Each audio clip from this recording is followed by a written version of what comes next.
are some things in the Philippines that make you want to pull your hair out. Look at that.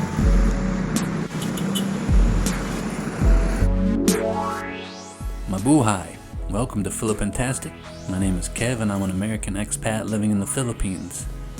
If you're interested in traveling or retiring in the Philippines and want to learn more from an expat point of view, subscribe to our channel for free as we post informative, mediocre entertainment once or twice a week. So Mabuhay. This is Kevin from Philippintastic. I'm an expat living in the Philippines. Just recently moved here back in February.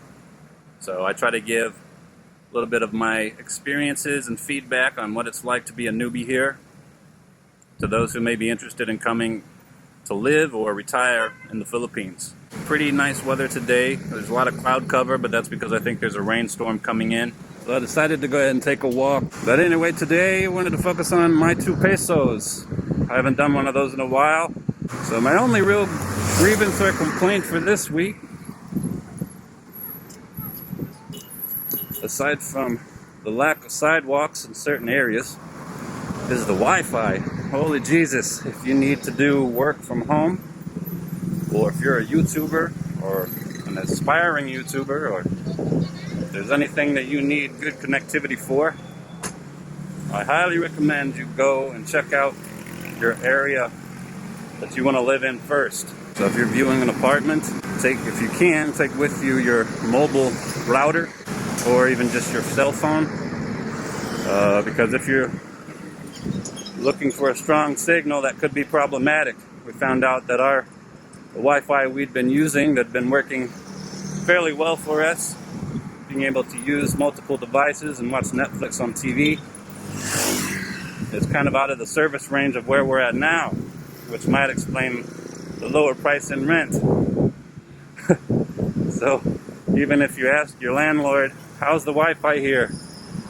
If they tell you, oh, it's great, you should probably check for yourself, because they're basically just trying to sell you into signing the contract. So I would definitely check out on the web, do some research, and if you're actually at the physical location, check the signal, ask the neighbors what their signal's like, or who they use for a provider. So I'm going to the mall right now, actually, to go see if I can find us a new provider, get a hard line, because we just can't use the internet during the day. It's just lousy.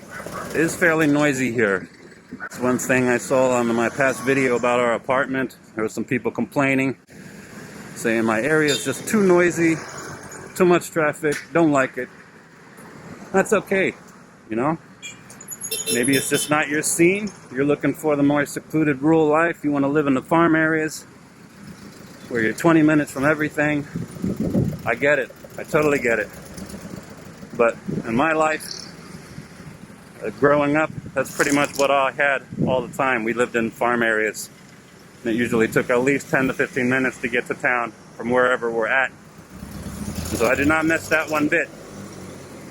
I'd rather be within walking distance of everything that I need, just in case, instead of waiting for a taxi to come and get me, or a jeepney, or if my car breaks down, my scooter breaks down, having to deal with all that crap. I've lived in farming areas most of my life, and then also spent 10 years living in Seattle, Washington. And I just loved it in Seattle, so I guess I got kind of spoiled with the convenience. But I think my primary topic I wanted to talk about on My Two Pesos was more of a rant, because I've been getting a lot of rants from people posting on my channel and on Facebook, and most of them happen to be expats. Surprise, surprise. Wanting to tell me how much they don't like my videos, or I'm not loud enough, I'm not personable enough, the content on my videos sucks, whatever. And I tried to express to a few of you, hey, if you don't like it, don't watch it. Won't hurt my feelings. YouTube is free for everyone. And if that channel is not your cup of tea, move on. That's what they make remote controls for. on your television, and that's why they make the fast forward or click button on the computer. So welcome to the 21st century. And some of these commenters on social media I consider to be like a fat man putting on wet clothes. Kind of a struggle to deal with. Actually, just today I saw a post of a YouTuber who had done some investigating into somebody else's YouTube channel so they could prod around and share with the world how much money they think that person makes on their channel. As for me, as far as I'm concerned, I think that was kind of a low blow smear tactic, maybe. It's just for that person to try to get views on their channel by exposing someone else's earnings and income from YouTube. The Filipino P, she puts a lot of time and effort into her videos. I think they're very high quality videos. Not all of them are my cup of tea, but she does have some good information and seems to have fun entertaining her viewers. So if you want to give her a chance, I'll put the link down in the description below. You can go check out her channel and see what she has to say. She's probably one of the few YouTubers here in the Philippines I've been watching since before I moved here, because her information is usually pretty good, enjoyable to watch. As an expat, I find that highly intrusive. If that would have been my channel, having someone else share all my finances with the rest of the world. And sure enough, there were other expats on there who wanted to bitch and complain about how this person shouldn't be making that much money and how anybody that watches their channel is a sucker. YouTube is free, people. You're not losing any money, and if you're paying for YouTube, somebody sold you a pet rock, my friend. There are those services called Patreon, in which you can get access to exclusive content. But if you're paying money for that, that's at your own decision. That's an invasion of privacy in mine. Seems to be pretty common these days to see on all the Facebook forums, Facebook groups. There's always a battle of words between people that want to be bullies and people that want to share a positive experience in the Philippines. So I think for all you people out there that are just miserable in the Philippines, maybe you should move on. Because I can tell you from experience, having lived in a communist country like China for 4 years, Philippines is a dream. Very easy to get by.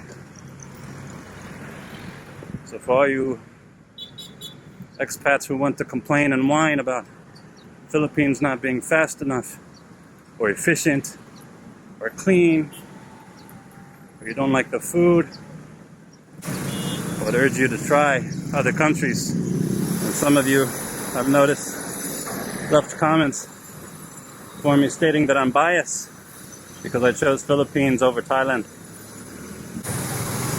I guess you could say yes, I guess you could say no.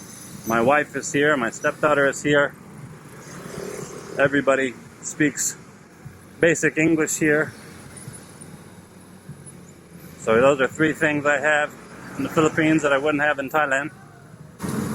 But I plan on doing a video soon talking about my top 5 travel destinations in the world.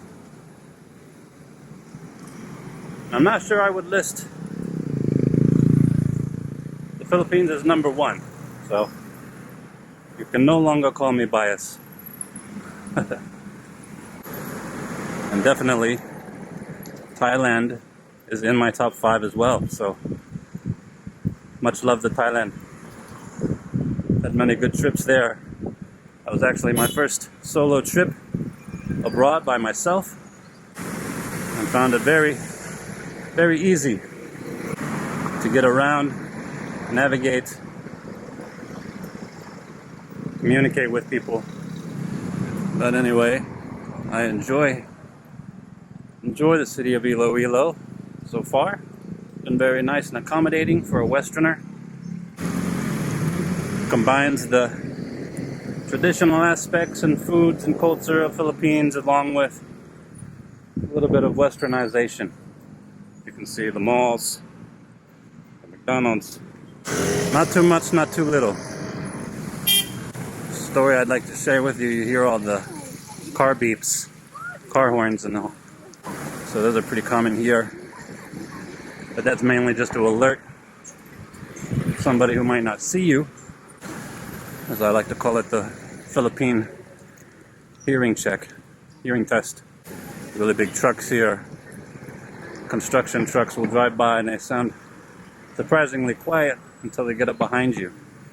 And then they'll lay on their air horn to see if you're paying attention. But comparatively, China, Chinese people, Chinese drivers, use their horns for everything. Very loud, very noisy. I've seen people sitting at stoplights and the light was obviously red, cannot go. But the person who's 5 cars back needs to dig their elbow into their car horn and let it stay there, just to let everybody else know that he's there and ready to go. When I return from South Korea, which I'll be leaving for there next Tuesday. So wish me safe journey. I'll be sharing with you videos from there for the next 3 months as I'm teaching literature. Just want to thank you guys for watching. Do me a favor and hit that like button, subscribe, and the bell so you won't miss out on any more mediocre entertainment. Salamat.